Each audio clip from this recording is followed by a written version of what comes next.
Hey everyone, welcome back to the channel. Today's video is going to be a big one, something that you don't want to miss because at the end of the day, it's going to be impacting you. Talk about cybersecurity and everything in between on this channel, and today we're discussing the new digital IDs that the UK are introducing and why they could be a big problem. Before we get into this video, please consider subscribing. A lot of work goes into these videos, and yeah, without further ado, I'm not going to waste your time. Let's just get straight into it. Okay, so if you haven't seen, the UK have been announcing, or should I say Keir Starmer has been announcing the introduction of digital IDs.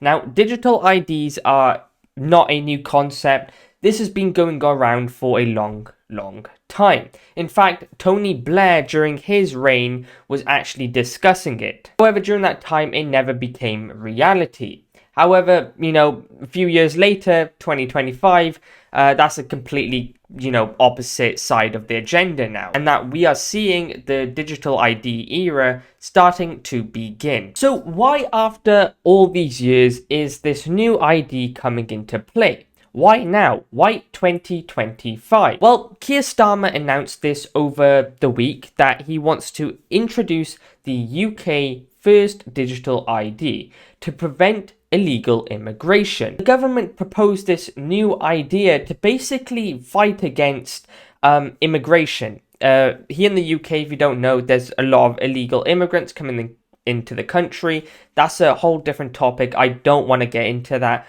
But they basically trying to introduce this to prevent it so that when you go to apply for jobs that you are given this ID, that you show it to your employer and basically making it mandatory if you want a job here in the UK. In fact, it will be mandatory for adults to work in Britain and to have this by July 2029. So as I'm recording this, that is 4 years away. In reality, 4 years is really not that long away. In Keir Starmer's words, digital ID is an enormous opportunity for the UK. It will make it tougher to work illegally in this country, making our borders more secure. Now, of course, the announcement has sparked lots of privacy concerns from civil rights groups. Yeah, their plan is to basically introduce this to help with this problem. Now, whether that's going to work or not, it is yet to be decided. Like I said, I'm not going to try and get into that political side, and I don't really want to. I just want to talk about the implications about what this could mean. What could this look like for every UK resident in this country? A lot of cybersecurity experts have come out of the blue and have been talking about this new idea proposed. A lot of cybersecurity experts have come out and have said that this is basically an enormous hacking target. The government said the ID would sit in a digital wallet on citizens' smartphones and use state-of-the-art encryption. Now, all this data has to sit somewhere, usually something called a database or multiple databases. Now, these databases basically hold all your key information which shouldn't be accessed by anyone other than you. Now, what does that actually mean? Well, that means it's a prime target for hackers to basically go for. Like I said in previous videos, your data is your only asset, an asset which is valuable to you.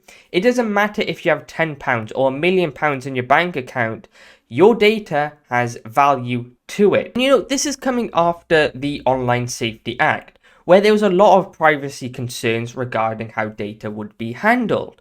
So doing this, about 2 months later, it's causing a lot of uproar in the UK. Now, experts in government technology have said that most of the data needed is already held on government databases, including birth registers, visas, passports, driving licenses, and so on. And yeah, that might be true, but there's a reason why a passport is physical.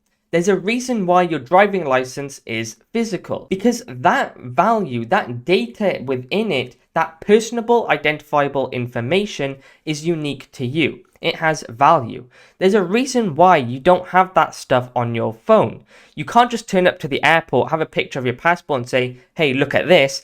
That's not going to get by. You have to have your physical passport. That's because it can't be tampered with in any way, shape or form.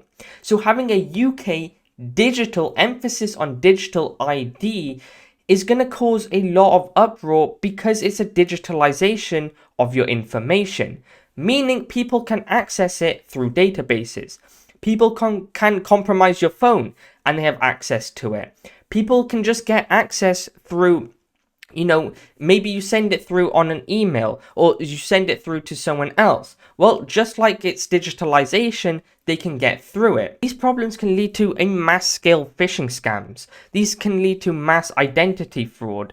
It can lead to so many different problems with your own data. Especially in the UK where we've had Co-op, Harrods, which literally just revealed that 400,000 people's data was revealed, Land Rover, who have had to pull out a £1.5 billion loan from the government to save themselves because of their massive cyber attack they had. I don't think it's out of the reality to say that we're in a cyber epidemic where we need to actually value our data. Like it's been shown with Co-op, Harrods, Land Rover, these airports.